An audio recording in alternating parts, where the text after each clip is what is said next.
8 رکعت تراویح پڑھنے والوں پر افغانستان کے اندر حکومت کی طرف سے پابندی لگا دی گئی ہے۔ جی ہاں، اور یہ بات خود افغانستان کی حکومت نے لیٹر پیڈ جاری کر کے بتائی ہے۔ محترم ناظرین، السلام علیکم ورحمۃ اللہ وبرکاتہ۔ جیسا کہ آپ سب جانتے ہیں کہ رمضان المبارک کا عظیم مہینہ ہمارے درمیان میں ہے۔ رمضان المبارک کے مہینے کے اندر اللہ تبارک و تعالیٰ کی خاص رحمت مسلمانوں پر نازل کی جاتی ہے، اور اللہ تبارک و تعالیٰ کا خاص فضل و کرم مسلمانوں پر ہوتا ہے۔ اور اس مبارک مہینے کے اندر اور اس عظیم الشان مہینے کے اندر مسلمان دوسرے مہینوں کے مقابلے میں، دوسرے دنوں کے مقابلے میں عبادات کو بڑھا دیتے ہیں اور اللہ تبارک و تعالیٰ کے ذکر اور اللہ تبارک و تعالیٰ کی عبادت کرنے میں مشغول ہو جاتے ہیں۔ اسی طریقے سے جہاں پر بہت ساری عبادتیں رمضان المبارک کے اندر لوگ کرتے ہیں، قرآن کریم کی تلاوت ہے، رسول اللہ صلی اللہ علیہ وسلم پر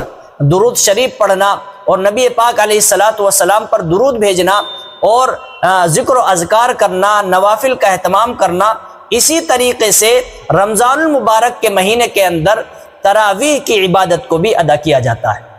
اور نماز تراویح رمضان المبارک کے مہینے کے اندر ادا کی جاتی ہے۔ رمضان المبارک کا مہینہ آتے ہی تراویح کو لے کر کے بحث و مباحثہ شروع ہو جاتا ہے۔ کچھ لوگ کہتے ہیں کہ نماز تراویح 8 رکعت ہے، اور علماء دیوبند اور اہل السنت والجماعت کا موقف یہ ہے کہ نماز تراویح 20 رکعت ہے۔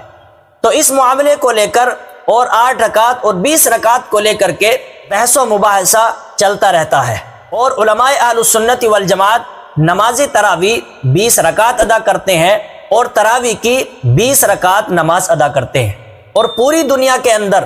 عام طور پر 20 رکعت نماز تراویح ادا کی جاتی ہے، اور کچھ لوگ 8 رکعت بھی ادا کرتے ہیں۔ اسی طریقے سے جو لوگ 8 رکعت تراویح پڑھتے ہیں، اب ان لوگوں پر افغانستان کے اندر حکومت کی طرف سے پابندی لگا دی گئی ہے۔ جی ہاں، یہ آپ لیٹر پیڈ دیکھ رہے ہیں، اس لیٹر پیڈ کے اندر افغانستان کی حکومت کی طرف سے یہ بات کہی گئی ہے کہ جو لوگ بھی 8 رکعت نماز پڑھنے والے ہیں، 8 رکعت تراویح پڑھنے والے ہیں، ان لوگوں کی شناخت کی جائے اور ان کو پکڑ کر کے حاکم کے پاس، حکام کے پاس لایا جائے اور حکام کو متعارف کرایا جائے۔ یہ لیٹر پیڈ افغانستان کی زبان میں ہے،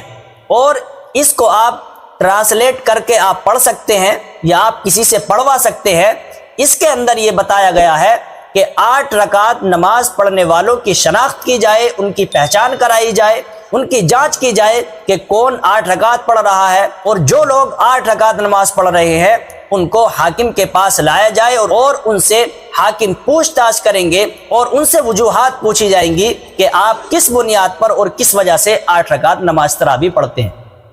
تو محترم ناظرین کرام، دیکھیے اس طریقے سے افغانستان کے اندر یہ لیٹر پیڈ جاری کر کے یہ بات بتا دی گئی ہے، اور 8 رکعت تراویح پر پابندی لگا دی گئی ہے۔ لہٰذا آپ کی اس ویڈیو کے بارے میں کیا رائے بنتی ہے، آپ کمنٹ باکس میں ضرور بتائیں، اور اللہ تبارک و تعالیٰ سے دعا کریں کہ اللہ تبارک و تعالیٰ ہم سب کو 20 رکعت نماز تراویح پڑھنے کی توفیق نصیب فرمائے، اور رسول اللہ صلی اللہ علیہ وسلم کے طریقے کے مطابق زندگی گزارنے کی توفیق نصیب فرمائے، اور اس رمضان مبارک کے اندر زیادہ سے زیادہ عبادت کرنے کی، نمازیں پڑھنے کی اور ذکر و اذکار کرنے کی توفیق نصیب فرمائے۔ آمین فقط والسلام۔